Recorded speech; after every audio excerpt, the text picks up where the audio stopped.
नमस्कार। 8 दिसंबर को हमने एक रिपोर्ट दिखाई थी डिस्ट्रिक्ट रजौरी के कोटरंका में। वहां पे एक ही दिन में 5 बच्चों सहित 7 लोगों की मौत हो गई थी। एक बहुत बड़ा कम बच गया था। बाहर से टीम्स आई वहां पे देखने के लिए क्या रीजन है, अचानक कैसे मौत होगी। मेडिकल कॉलेज जो रजौरी मेडिकल कॉलेज है और उसके अलावा बाकी जगह से जो है एक्सपर्ट्स बुलाए गए। कुछ दिन वहां पे जांच होती रही और उस सारे एरिया को उन्होंने बंद कर दिया ताकि कोई बाहर ना जा सके, आ सके। लेकिन उसके बाद ये पता चला कि वहां पे कुछ नहीं, कोई फूड पॉइजनिंग के कारण हो गई है या किसी कारण हो गया, कोई बात सामने आई कि कोई वायरस जो है वो कोई ऐसा मिला नहीं उन्हें। बात समय के साथ बीत गई। फिर उसके बाद फिर 2 और औरतों की मौत हो गई थी। उसके बाद फिर भी वहां पे जांच हुई, कुछ भी पता नहीं चला क्या हुआ, कारण क्या था। फूड पॉइजनिंग थी, कोई वायरस था या कुछ और चीज थी। मेडिकल टीम को इस बारे में किसी बात का पता नहीं चला। जो आज तक सामने रिपोर्ट आई है उनकी तरफ से हमें कुछ भी बताया नहीं गया कि वहां इन डेथ्स का क्या कारण था। हमने भी रजौरी मेडिकल कॉलेज के जो प्रिंसिपल है मिस्टर भाटिया, उनसे भी बात की तो उन्होंने कहा कि उसके बाद कोई ऐसी बात सामने नहीं आई है और टीम ने भी कोई ऐसी चीज नहीं वहां पाई गई है। हो सकता है किसी कारण उनके खाने पीने में या कुछ हो गया, लेकिन स्पष्ट कुछ भी सामने नहीं आया। लेकिन अब फिर डिस्ट्रिक्ट रजौरी कोटरंका फिर सुर्खियों में आ गया है, क्योंकि फिर वहां पे और मौतें होनी शुरू होगी। और सबसे बड़ी बात यह है कि ये जितनी भी डेथ्स हो रही हैं ये सारे एक ही परिवार की हो रही है। आपस में मिले हैं परिवार, जो है एक दूसरे के रिश्ते के साथ जुड़े हुए हैं।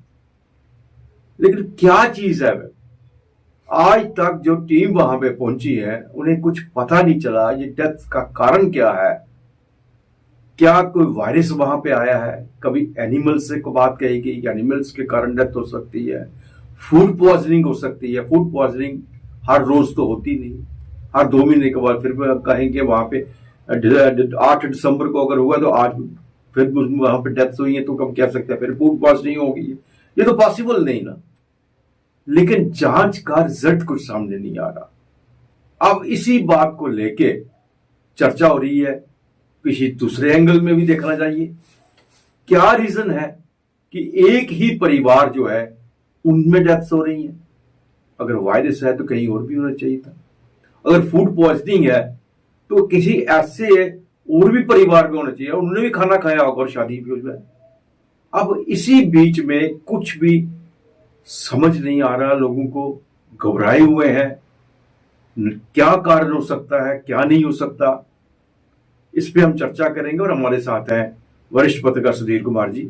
सुधीर जी, आपका बहुत बहुत स्वागत। नमस्कार सुधीर जी, बहुत कुछ देखा इतने दिनों में। बाहर से टीम आई, पुणे से भी टीम आई, चंडीगढ़ से भी टीम आई, ऑल इंडिया मेडिकल इंस्टीट्यूट से टीम आई। जहां का जो हमारा हेल्थ सेक्टर है वहां से सब कुछ देखा गया। उस वक्त एक बहुत शोर उठा था और कुछ पता नहीं चला। अभी तक कोई रिपोर्ट ऐसी सामने नहीं आई कि रीजन क्या था इनका डेथ का। बात बीत गई।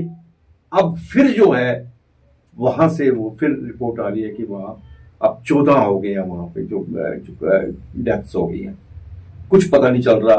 वो परिवार एक ही जो है आपस में मिलता है, आपस में रिश्तेदारी में जो परिवार पूरा जो है एक ही है जिनकी डेथ्स हो रही है। क्या हो सकता है ये?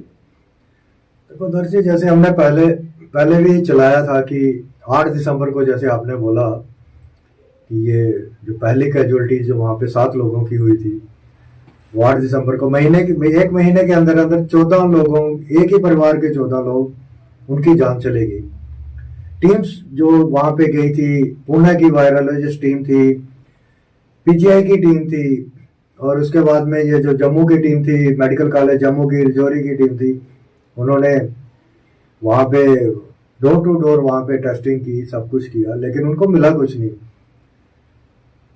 उसका रीजन 2 रीजन हो सकते हैं अदर जी। पहला रीजन जो हो सकता है, या तो हमारा हेल्थ केयर जो सिस्टम है वो इस लायक ही नहीं है कि वो इस चीज का पता लगा सके कि ये एडवांस स्टेज का कौन सा वायरस आगे आया हुआ है जो लोगों की जान, साइलेंटली लोगों की जान ले रहा है।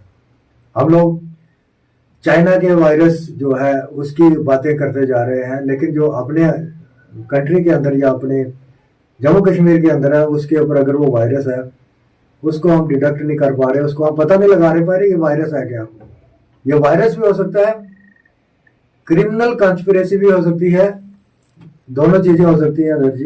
ये आपने जो क्रिमिनल कॉन्स्पिरेसी की बात की, इसकी तरफ क्या पुलिस का ध्यान नहीं जा रहा, जबकि एक ही परिवार में डेथ हो रही है? क्या कोई रीजन हो सकता है कि इसके पीछे कोई उनका पारिवारिक झगड़ा हो, या उसी कारण वो परिवार एक दूसरे के साथ दुश्मन बने हो?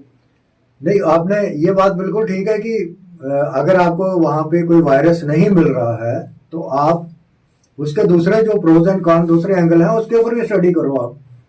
आप क्रिमिनल कॉन्स्पिरेसी में देखो कि इस परिवार का कोई अगर ये फाइनेंशियली साउंड परिवार है तो कोई इनका परिवार का लोग, परिवार के अंदर के लोग कोई दुश्मनी तो नहीं अपनी निकाल रहा। अगर निकाल रहा है तो उनका पता लगाएं। ये पुलिस का काम है, वहाँ के एसएसपी का काम है देखने के लिए।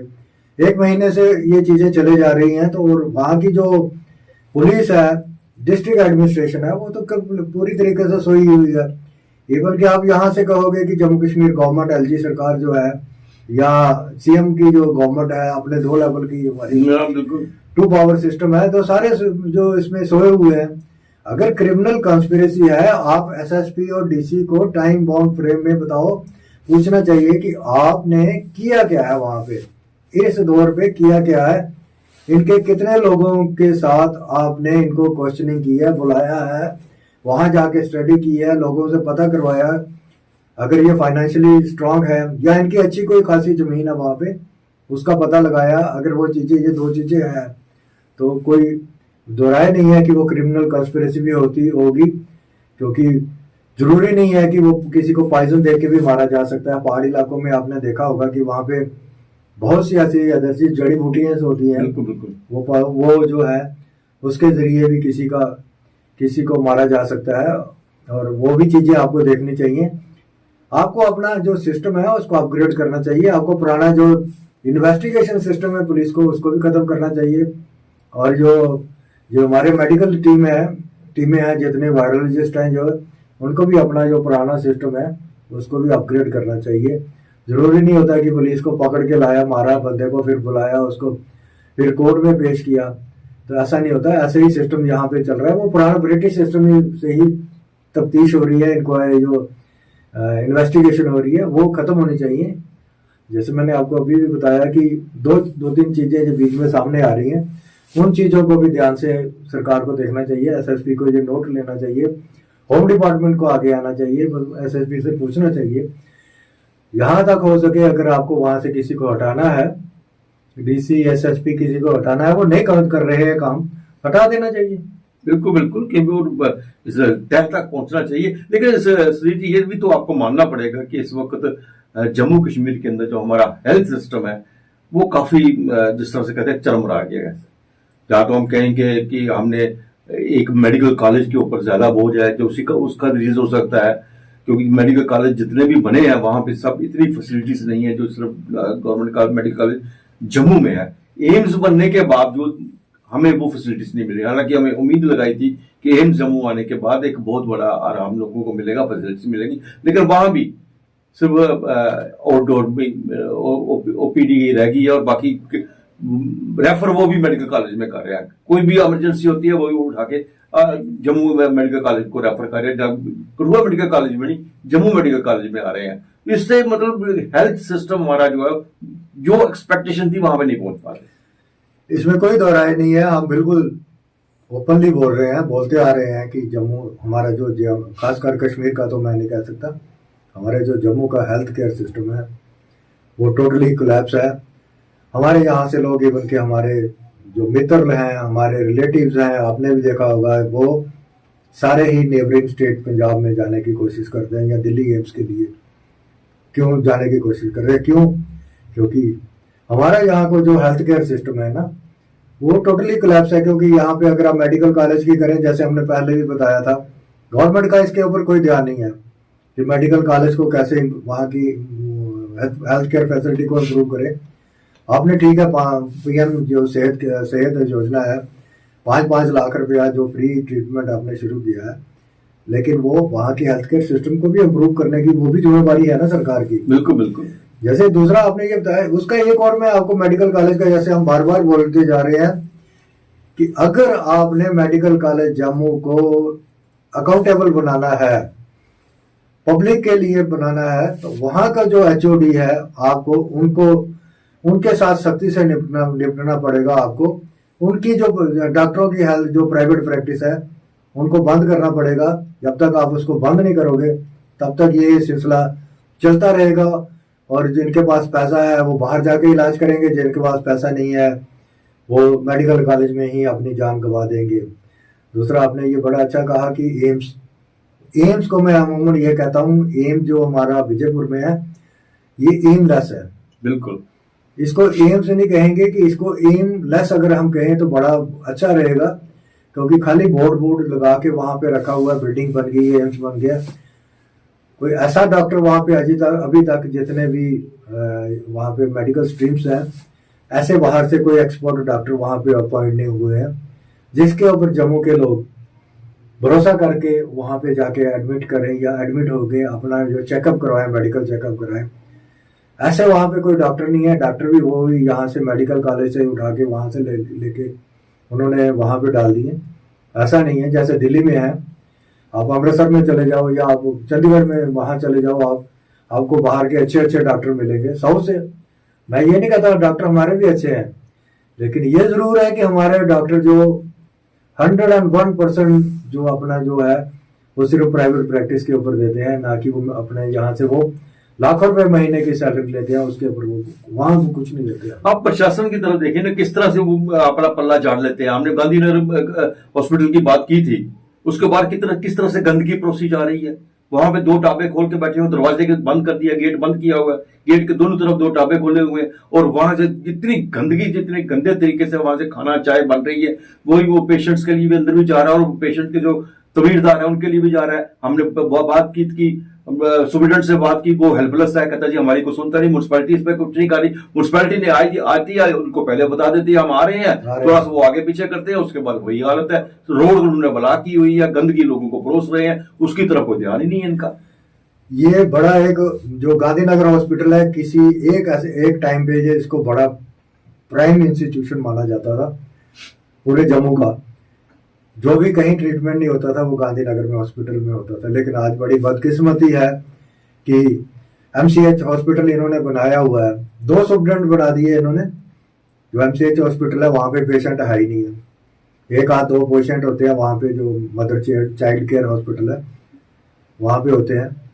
जो मेन पुरानी बिल्डिंग है अदर्श जी इसकी गांधीनगर हॉस्पिटल की, उसको तो अनसेफ डिक्लेयर किया उसके बावजूद वहीं पे सब पेशेंट, और वहीं पेशेंट भी जा रहे हैं, डॉक्टर भी जा रहे हैं, वहीं से हॉस्पिटल चल रहा है। हाँ।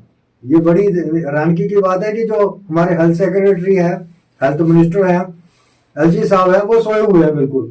वहीं से हमारे पेशेंट भी वहां बैठ जाते हैं अपना ट्रीटमेंट कराने के लिए, डॉक्टर भी वहां बैठ रहे हैं, और वो वहीं से ही सारा सिस्टम आप चला रहे हो। आप क्यों नहीं, जो एमसीएच हॉस्पिटल में आपके पास अगर कोई पेशेंट नहीं है वहां, वो बिल्डिंग आप उनको दे दो, कम से कम उतनी देर तो दे दो जब तक नई बिल्डिंग तैयार नहीं हो जाती। उस पुराने से बिल्डिंग कभी भी कोलैप्स होगी, वहां पे तो पेशेंट क्या हाल होगी तब। जैसे हमने चिल्ड्रन हॉस्पिटल में देखा, वहां देखा था अम्पला में। हालांकि चिल्ड्रन हॉस्पिटल एक नया हॉस्पिटल बना था, फिर उसकी यह हालत हुई। ये तो एक्सपायर हो चुका है, इसकी तो इन्होंने डिक्लेयर कर दिया कि अनसेफ बिल्डिंग है इसको। आपने वहां से भी कुछ नहीं सीखा हुआ है, आपने वही चल रहा है। एमसीएच हॉस्पिटल में आपका कुछ नहीं है, वहां पे अगर आपके पेशेंट नहीं है तो आप उसको मेडिकल कॉलेज जो गांधीनगर हॉस्पिटल है उसको दे दो, और वो जो पुराना बिल्डिंग है, पुरानी बिल्डिंग गिरा के आप 2 स्टोरी 3 स्टोरी 4 स्टोरी बड़ा एडवांस हॉस्पिटल तैयार करके वहां तैयार करो। आपको पैसों की कमी है क्या? हेल्थ केयर और स्पोर्ट्स में इतना पैसा आ रहा है सेंटर से। वहां पे जो प्राइम मिनिस्टर साहब है, ये जो है हमारे मेन इशू है, जो हेल्थ और इसमें स्पोर्ट्स में इतना पैसा दे रहे हैं, तो आप जितना पैसा आ रहा है आप उतना उससे डाउनग्रेड नीचे जा रहे हो। बिल्कुल बिल्कुल। आप पैसों को कहाँ लगा रहे हो? मतलब मेडिकल कॉलेज का जो पेशेंट्स है उनको डाइवर्ट करने के लिए आपको चाहिए डिस्ट्रिक्ट बड़ी से बड़ी हॉस्पिटल। अब गांधीनगर एक उम्मीद के ऊपर था कि गांधीनगर एक अच्छा हॉस्पिटल है, चलो एक अच्छी बिल्डिंग एमसीएच की बनी भी है, लेकिन जो बाकी का वहां की क्या पोजीशन है, बाकी हॉस्पिटल की पोजीशन जो है, खुद आपने उन्हें अनसेफ डिक्लेयर किया, अगर खुद वहां पे आप पेशेंट एडमिट कर रहे हो। ये तो सरकार की नाकामी है ना। आप दोनों अगर देखो बाहर के जो, अगर जी यहाँ मैं अभी ये भी कहूंगा, पीछे नहीं हटूंगा, कि जो बाहर के ऑफिसर आते हैं उनको हमारे साथ कोई लेना देना नहीं होता। कि सरकार का लोगों को क्या, लोकल लोगों को क्या चाहिए, लोकल लोगों को लिए क्या करना चाहिए, वो अपना टाइम निकालते हैं, टाइम निकाल के वो वापस चले जाते हैं जो डेपुटेशन में आते हैं। तो जो जम्मू के लोग हैं, ठीक है, नो डाउट हेल्थ सेक्रेटरी वो लोकल हैं, जम्मू के हैं, लेकिन उन्होंने भी बड़ा डिसअपॉइंट किया हुआ है। कि जैसे गांधीनगर हॉस्पिटल के बारे में कहेंगे या प्राइवेट प्रैक्टिस के बारे में कि कहेंगे, उन्होंने भी बहुत सा डिसअपॉइंट किया हुआ है। कि ना ही उन्होंने प्राइवेट प्रैक्टिस को बंद किया, ना ही उन्होंने गांधीनगर हॉस्पिटल के बारे में को कुछ किया। आप पुराना हॉस्पिटल जो है उसको डिसमेंटल करो और वहां पे गवर्नमेंट की तरफ से डायरेक्शन दो कि नई बिल्डिंग जो है वो पुराने हॉस्पिटल को हैंड ओवर कर दो, नया बना के कुछ और ऐड करो, उसमें अच्छी नई मशीनरी लगाओ। तो वहां पे लगा के नई मशीनरी, एडवांस टेक्नोलॉजी की मशीनरी लगाओ, उसको इस तरीके से बनाओ कि मेडिकल कॉलेज का जो आधा रश है वो यहाँ पे ही, बिल्कुल यहाँ पे ट्रीटमेंट अपना ले। उसके साथ मैं दर्शकों से भी निवेदन करता हूं, कम से कम इस प्रोग्राम में अपने कमेंट्स जरूर लिखिएगा। आप जरूर लिखिएगा, आज नहीं तो कल भगवान ना करे आपको भी जरूरत पड़ सकती है इस हॉस्पिटल में जाने की, आपके किसी परिवार को आपको भी जरूरत पड़ सकती है। कम से कम ये आवाज तो उन कानों तक पहुंचा दो। आप अपने कमेंट्स लिख दीजिए कि आपको क्या चाहिए, क्या जो कुछ हम कह रहे हैं ठीक है या गलत है, इसके बारे में जरूर बता दीजिएगा। सुधीर जी, आपका बहुत बहुत धन्यवाद सब जानकारी देने के लिए। अगले प्रोग्राम में फिर आपसे भेंट होगी, तब तक इजाजत दीजिए। नमस्कार।